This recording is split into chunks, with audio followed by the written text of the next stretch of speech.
दोस्तों एप्पल की most awaited iPhone 17 series announce हो गई है। Raising the bar once again with an all-new iPhone lineup that's unlike anything we've ever created. iPhone 17 has a beautiful, more durable design and comes in 5 gorgeous colors. लेकिन सवाल यहाँ पे यह है कि क्या आईफोन 17 सीरीज खरीदनी भी चाहिए और क्या ईएमआई पर आईफोन लेना समझदारी है या फिर मुफ्त? 20,000 है? संभाल के रखना, यहाँ से हिलाना भी नहीं। हाँ? मैं 1 तारीख को आऊंगा और ये लेके जाऊंगा। हाँ? और अगर आप स्टूडेंट हैं तो आपके लिए आईफोन 17 सीरीज है या फिर आपके लिए एंड्रॉइड ही ठीक है।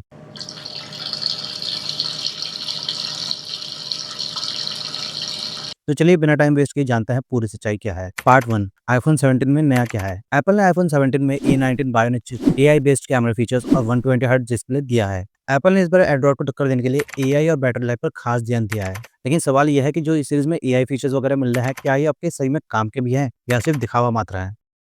गौर से देख, एप्पल है ये, तेरे बजट से बाहर। इसकी किस्तें जमा करा दे, फाइनेंस वाले चप्पल लेकर ढूंढते फिर रहे हैं तुझे।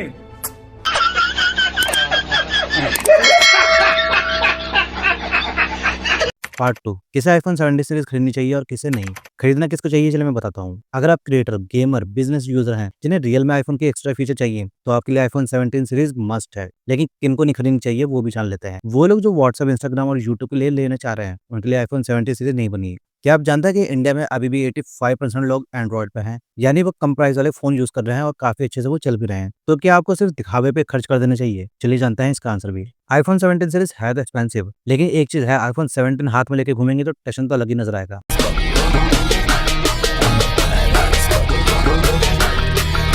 तो क्या ईएमआई पे आईफोन लेना सही रहेगा? क्या आप जानते हैं कि इंडिया में 35% लोग ऐसे हैं जो कि आईफोन को ईएमआई पे खरीदते हैं। इसका एक सबसे बड़ा फायदा ये होता है कि एक बार में रुपए देना नहीं पड़ता, और नुकसान यह है कि इसमें हिडन चार्जेस और लंबे समय तक मंथली बर्डन रहता है।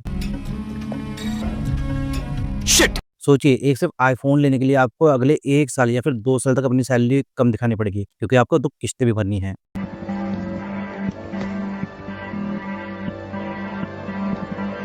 लेकिन अगर ये किस्तें आपको नहीं, आपके पेरेंट्स को भरनी पड़े तो क्या आईफोन 17 लेना समझदारी है? क्योंकि आप तो स्टूडेंट हैं। तो चलिए जानते हैं इसका भी आंसर। अगर आप एक स्टूडेंट हैं और अपने पेरेंट्स की इनकम पर डिपेंड पड़े हैं तो सिर्फ एक आईफोन लेना उन पर फाइनेंशियल बर्डन डालना ही होगा, क्योंकि वो आपका करियर बनाने के लिए आपके खाने पीने, रहने, सब चीज का बर्डन उठा रहे हैं। तो क्या आईफोन लेना सच में उतना ज्यादा जरूरी है कि उनके ऊपर एक फाइनेंशियल बर्डन और पड़ जाए? क्योंकि जो आपके पेरेंट्स हैं वो तो अभी भी शायद टूटा फूटा फोन नहीं चला रहे होंगे, और वो भी शायद इसलिए कि आपका करियर अच्छा बने। वर्डिक्ट देखिए, आईफोन 17 सीरीज उन लोगों के लिए बहुत जबरदस्त है जिनके पास रुपया है और जो खुद के रुपये पे जी रहे हैं।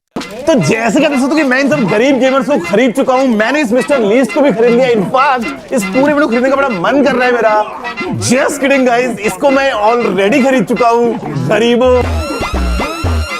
और अगर आप स्टूडेंट हैं और पेरेंट्स के रुपये भी जी रहे हैं तो आईफोन 17 लेना एक बहुत बड़ी बेवकूफ़ी होगी। आप एंड्रॉइड यूज़ करें या फिर कोई हल्का सा फोन यूज़ कर ले तो वो ज़्यादा बेटर रहेगा, क्योंकि फाइनेंशियल बर्डन उन पे तब मत डालना जब वो आपके करियर बनाने के लिए जद्दोजहद कर रहे हैं। लेटेस्ट आईफोन तब लेने की सोचना जब खुद की कमाई हो और वो भी अच्छी हो। लेकिन क्या आप जानते हैं कि जैसे आईफोन है काफी ज्यादा एक्सपेंसिव है, उसी तरीके से सोनी एक्सपीरिया भी एक टाइम पे था, लेकिन वो इंडियन मार्केट से कैसे गायब हो गया? क्या आप इसका रीजन भी जानते हैं? वो वीडियो आपको मिलेगी एंड स्क्रीन पे, तो चाहो तो वो देख लेना। मैं आपको मिलूंगा उस वीडियो में। तब तक के लिए आपका धन्यवाद।